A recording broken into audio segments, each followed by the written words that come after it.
You're listening to The World at 8 with Lynn Mozart. The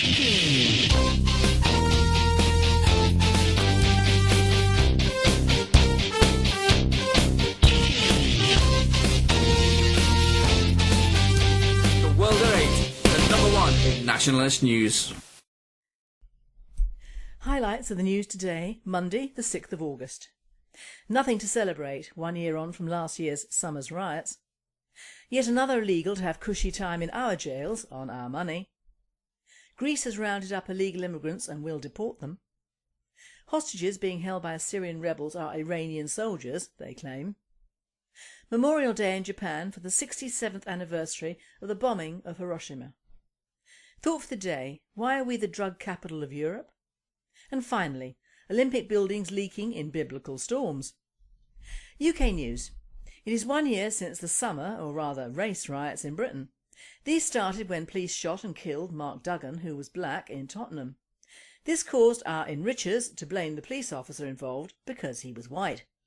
This, the web and Twitter, provided a good excuse for the following days of smashing shop windows and looting. Left-wing anarchists also seized their chance by setting fire to buildings and vehicles in a bid to cause further trouble in Britain. The lefties failed due to people protecting their properties and chasing after them as they fled on bikes whilst hooded and fully masked.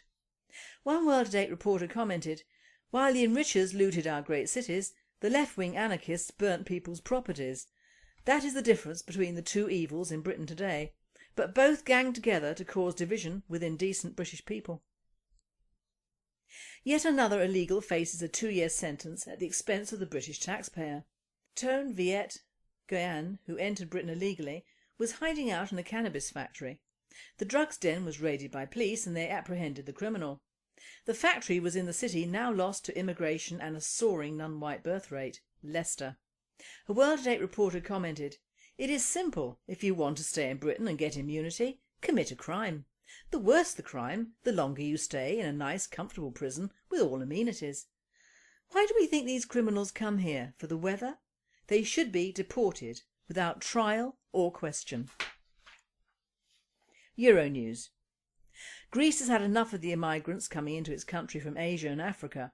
2,000 police officers and border control agents gathered in Athens to crack down on mass immigration caused by Greece entering the EU. Like all countries in Europe, the Marxists have made sure that each European country gets enough Asians and Africans in its population to destroy the indigenous peoples of Europe. 1,130 Asians and Africans were captured and detained in a country which cannot afford such an operation. The police say they are to be immediately deported, but say the immigrants will make every effort to return under a false name. Far-right groups in Greece said, "Greek jobs for Greek workers." A World at 8 writer commented, and how right they are, but it is more likely that these non-Europeans will pass through Greece in the future and head straight for the target of soft-touch, politically correct and bankrupt Britain. We, like Greece, cannot afford these people because they do cost us money. Once here they need food, housing, education and healthcare. That is why they come to Europe. World news. 48 hostages being held in Syria being claimed as Iranian military. The hostages are being held by the rebels who claim that they are Iranian soldiers who have been involved with helping President Assad. The Iranian government has denied that all the hostages are military and from Iran. They want the hostages released unharmed.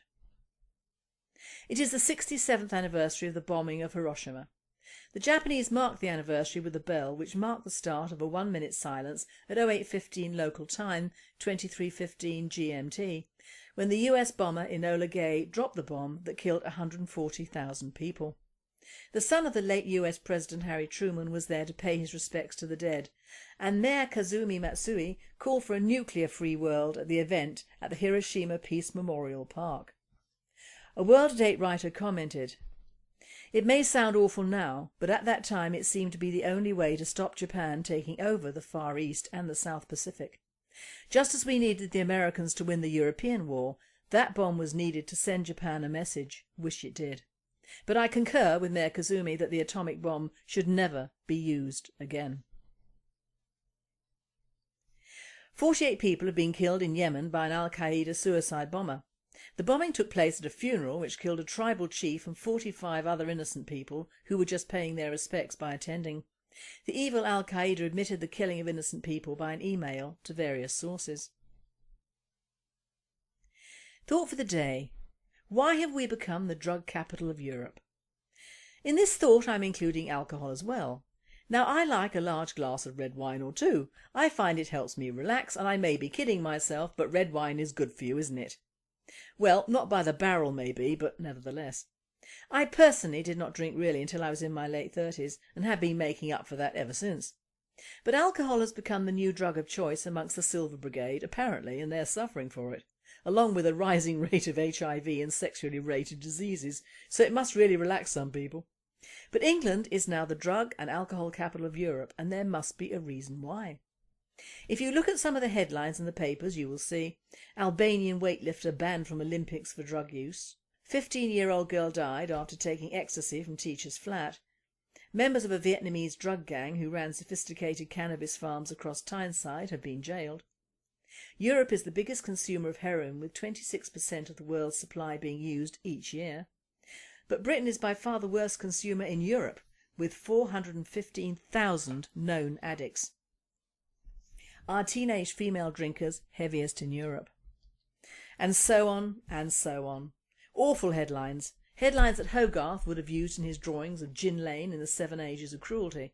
And one must say, although drinking and drugs of a sort have been with us as long as the poor, they have not been so well distributed and organised as nowadays. Now it is big business. Very big business, and if you look at the roots of most of these drugs you will see who has a hand in the bringing in, growing, smuggling and distribution of drugs, what these drugs can do or allow to happen, and the usual sad ending to a terrible tale. I would be taking all night if I went into great detail on every single drug or drink available, so I'll be concentrating on just 3: alcohol, marijuana and heroin. The awful and addictive man-made drugs from China, the Far East, America and courtesy of chemists everywhere need no publicity. They kill. It is as simple as that. And if they do not kill the recipient, they kill their family, their culture and the society they live in.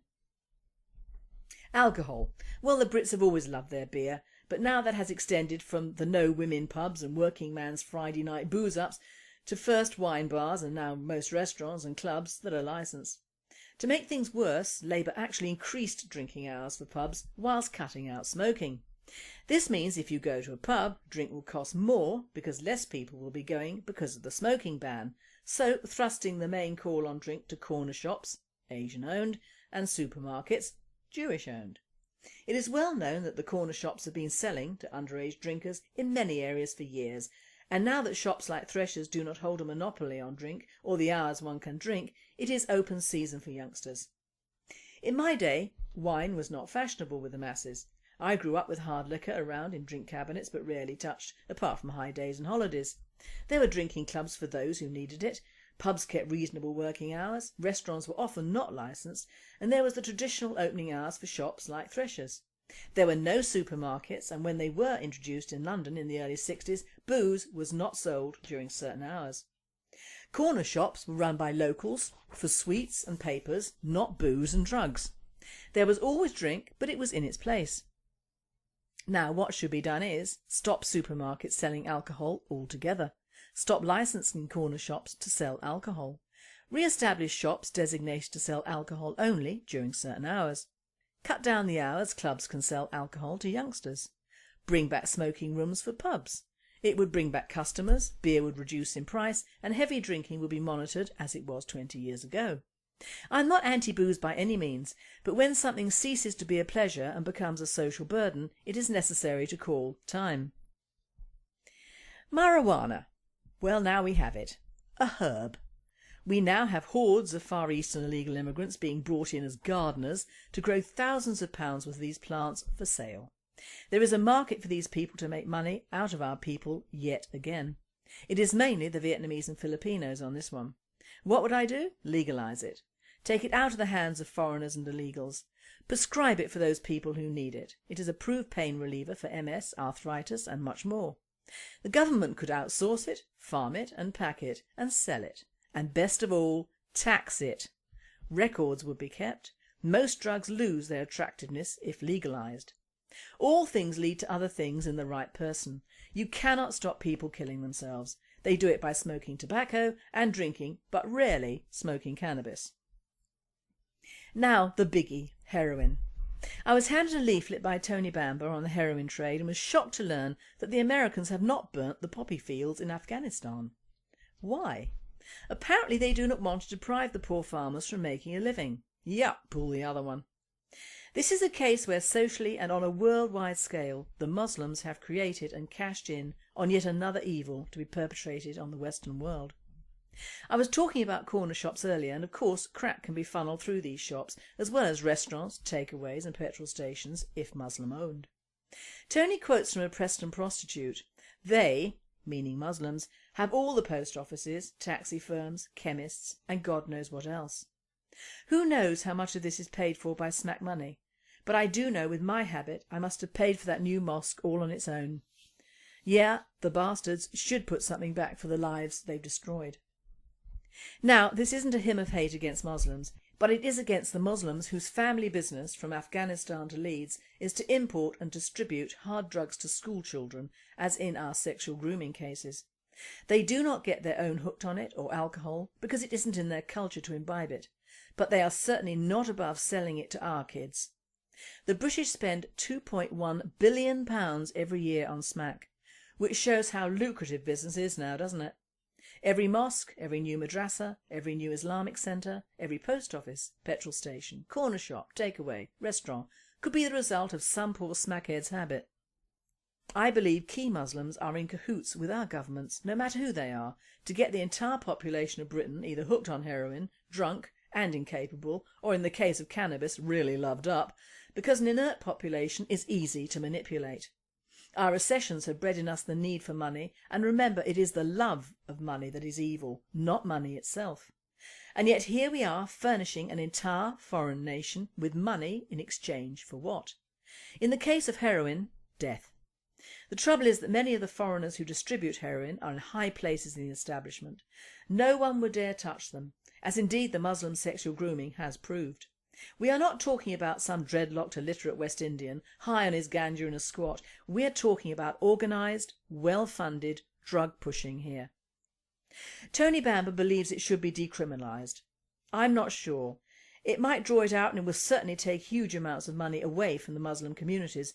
But would they stand for that? I do not think so. It could start something like the Opium Wars in China with the Boxer Rebellion. This is one drug that would take a complete turnaround on behalf of not only the police, but the customs and immigration people. Stop all immigration and start repatriating, and that would be a start. It would also take rethinking from the British themselves. It would appear that not only are we British funding Afghanistan and the Third World to come over here, but we are also giving huge amounts of money to these people who really only want to kill us. And if we can do it for them and pay for the privilege, then who are they to argue? What do you want your money to do? Give it to the local pub or club? Hand over thousands to a local hospice or animal shelter? Buy booze and get totally ratted on a regular basis? I can concur with that one. Or just give it away to someone who has about as much respect for you that he will sell you death in a packet, and sell it to your child as well. And finally, huge storms have already left parts of Britain underwater, with driving rain, thunder and lightning forcing thousands of Olympic spectators to run for cover and threatening several key events on day 9 of the Games. By this afternoon, leaks had emerged in the velodrome roof under heavy rain as Team GB prepared to perform. At Wimbledon's centre court, spectators also reported rainwater dripping on their heads and seats as a result of the weather. Officials at the velodrome are now investigating whether droplets of water, which were spotted on the ground in several parts of the venue, could affect today's cycling. Funny, I thought we'd cornered the storms of biblical proportions in Blackpool some weeks ago in our Justice for Charlene demos. I'm so glad it has extended to this fiasco. Just proves we should all have English builders, shouldn't we? By the way, the forecast is rain for today as well. You have been listening to The World at 8. I am Lynn Mozart. I wish you all a very good night. Biblical storms. UK news. It is 1 year since the summer, or rather race riots in Britain. These started when police shot and killed Mark Duggan, who was black, in Tottenham. This caused our enrichers to blame the police officer involved because he was white. This, the web and Twitter, provided a good excuse for the following days of smashing shop windows and looting. Left-wing anarchists also seized their chance by setting fire to buildings and... You're listening to The World at 8 with Lynn Mozar.